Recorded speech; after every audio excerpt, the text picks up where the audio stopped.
आपको बता दें, आज की जो हमारी चौपाल है राजस्थान के जिला करौली से है। आज हम बात कर रहे हैं मृदा स्वास्थ्य कार्ड योजना के बारे में। ब्रेक से पहले जैसे किसान भाई ने कहा था कि मृदा स्वास्थ्य कार्ड बनाना चाहते हैं, कैसे बना सकते हैं, हमारे बीच में कृषि विज्ञान केंद्र के विशेषज्ञ मौजूद हैं। आइए जानते हैं। जी आप बताएं।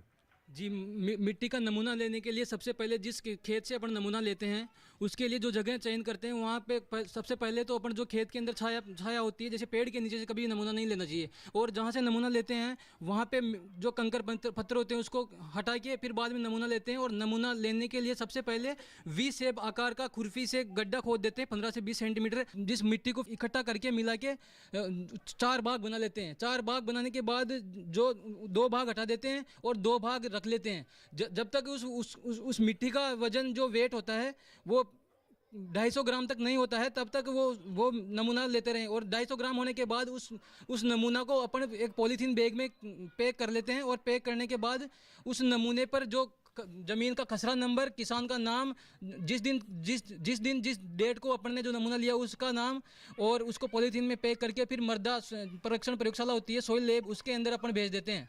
तो वहाँ पे मृदा में जो भी पोषक तत्व है उनको जांच करते हैं। अगर आपके पास 10 सैंपल आ गए तो कैसे पता चलेगा कि इस किसान का उन्होंने ये मिट्टी का सैंपल दिया है? तो सर उस पे जो अपन पॉलीथीन बैग लेते हैं उसके ऊपर किसान का नाम लिखते हैं। तो उससे अलग अलग पॉलीथीन में सब किसान का नाम होता है। जो जिस पॉलीथीन पे जिसका नाम होगा उससे पता चल जाएगा कि किसका नमूना है। उसमें खसरा नंबर भी लिखा जाता है? जी, खसरा नंबर भी लिखा जाता है सर। देखिए, हमारे कृषि विज्ञान केंद्र के विशेषज्ञ ने बताया कि अगर आप मृदा स्वास्थ्य कार्ड बनाना चाहते हैं, जैसे कि उन्होंने बताया कि आपको एक मिट्टी का नमूना किस प्रकार से लेना है। मिट्टी का नमूना लेके आप कृषि विज्ञान केंद्र जाएं, वहां पर आप अपना नाम, अपने पिता का नाम, खसरा नंबर, ये सब डिटेल आप जरूर दें, तभी आपका वो जो मृदा स्वास्थ्य कार्ड है वो आपका बनकर आएगा और तभी आप उससे लाभान्वित हो सकते हैं। हमारे बीच में और भी किसान भाई मौजूद हैं, आइए जानते हैं। जी आप बताइए, आज हम बात कर रहे हैं मृदा स्वास्थ्य कार्ड योजना के बारे में।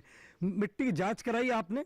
जी बिल्कुल। ये कैसे होती है मिट्टी की जांच? मिट्टी की जांच जमीन से 15 सेंटीमीटर अंदर गड्ढा खोद के और उसमें से मिट्टी लेते हैं, जिसको बढ़िया तरह से मिला के 4 हिस्सों में उसका भाग बना देते हैं। तो उसमें से 2 हिस्से हम पॉलीथीन बैग में इकट्ठे करके भर देते हैं एवं साथ में ही हम क्या है कि उस पर अपना पेन से या जो स्केच पेन है उससे थैली पे नंबर लिख के और खसरा नंबर वगैरह लिख के और वहाँ पर जहाँ कृषि पर्यवेक्षक जी बताते हैं वहाँ पर पहुँचा देते हैं।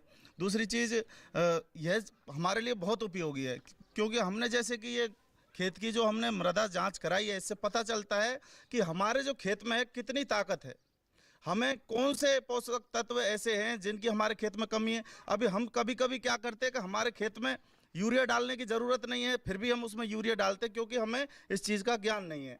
ज्ञान किस वजह से नहीं है? क्योंकि हमने मृदा जांच नहीं कराई। तो हमने इसलिए मृदा जांच कराई और मृदा जांच से हमें बहुत फ़ायदे हैं। जैसे अब हमें जो खाद डालते थे उसकी बचत हो रही है। जहाँ हम 50 किलो डालते थे वहाँ हम 10 किलो डाल रहे हैं, क्योंकि खेत को इतनी ज़रूरत है। और दूसरी चीज़, हम जब ज़्यादा खाद डालते हैं खेत में तो उससे हमारी जो धरती माँ है, क्योंकि किसान की तो ये धरती माँ है, क्योंकि जो हमें अन्न उगा कर दे रही है और हमारा जिससे पेट भर रहा है, तो हम क्या उसको ज़्यादा खाद डालकर हम उसे बंजर बना रहे हैं। तो उसको बंजर बनाने से बचाने के लिए हमें इन चीज़ों का उपयोग करना है, क्योंकि मृदा जांच हो जाएगी तो हमें उतनी सीमित ही मात्रा में खाद डालना है खेत में, जिससे हमारी काम चल सके। बाकी कभी कभी अनजाने में क्या होता है कि ज़्यादा खाद डालते हैं तो ज़मीन में बहुत ही नुकसान पैदा होता है। ये आपने कब बनवाया था मृदा स्वास्थ्य कार्ड? 6 महीने पहले। लगता है कि मृदा स्वास्थ्य कार्ड किसानों के लिए लाभकारी, उन्हें बनवाना चाहिए उनको? बिल्कुल लाभकारी है और बिल्कुल बनवाना चाहिए। ये हर किसान को बनवाना चाहिए, जिससे हमें ये पता चल जाए कि हमारी कौन सी जो ज़मीन है। जैसे कई बार क्या होता है कि खेत में जैसे खार जैसे जमा हुआ होता है और वहाँ पर हमारी फसल नहीं होती है। उसका क्या कारण है? किसान कहता है कि खारी ज़मीन के कारण हमारी फसल पैदा नहीं हो रही है, लेकिन उसके कारण दूसरे होते हैं। तो उससे मृदा अगर हम उसकी जांच कराएंगे तो उससे हमें पता चलेगा कि इस मिट्टी में ऐसी क्या कमी है कि हमारी फसल नहीं पैदा हो पा रही है, अच्छी गुणवत्ता में हम फसल प्राप्त नहीं कर पा रहे। देखिए कितनी अच्छी जानकारी दी हमारे किसान भाई ने बताया कि मृदा स्वास्थ्य कार्ड कितना लाभकारी है। तो आप भी अपने निकटम कृषि विज्ञान केंद्र कृषि विभाग में जाकर संपर्क कर मृदा स्वास्थ्य कार्ड बनवा सकते हैं। जी आप बताइए, आज हम बात कर रहे हैं मृदा स्वास्थ्य कार्ड योजना की। मिट्टी की जांच कराई आपने? नहीं कराई सर मैंने। ये पता मिट्टी की जांच कहाँ पर होती है? खेतों में होती है सर। नहीं, खेत में तो हम सैंपल लेते हैं। हाँ। वो जो सैंपल लेने के बाद उसकी हम जांच कहाँ पर करा सकते हैं, इसकी जानकारी है? नहीं, उनकी जानकारी नहीं है। देखिए हमारे किसान भाई कह रहे हैं कि हमें जानकारी नहीं है, कि मिट्टी का जो सैंपल ले लिया उसको कहाँ पर उसकी जो जांच होगी। जी आप बताइए, किसान ने अगर सैंपल ले लेते हैं तो कहाँ पर उसकी जांच होती है? सर अगर किसान अपनी मिट्टी की जांच कराना चाहता है खेत की, तो वो अपने नज़दीक जो है किसान सेवा केंद्र, कृषि पर्यवेक्षक कार्यालय, सहायक कृषि अधिकारी कार्यालय या कृषि कार्यालय, इसके अलावा हमारे कृषि विज्ञान केंद्र, जहाँ भी वो जा सकता है आसानी से, वहाँ जाके और कृषि विभाग के किसी भी कार्मिक से संपर्क करके और उनसे बोल के अपना खेत से सही तरीक़ा से सैंपल लेके और वो इन नज़दीकी कार्यालयों में दे सकता है और उनका उस सैंपल पे अपना नाम, पिता का नाम, गांव, खसरा नंबर और जो डेट है उन्होंने सैंपल लिए है उसको लेके और उनको दे देगा, तो उनका जो मृदा स्वास्थ्य कार्ड है वो बन जाएगा।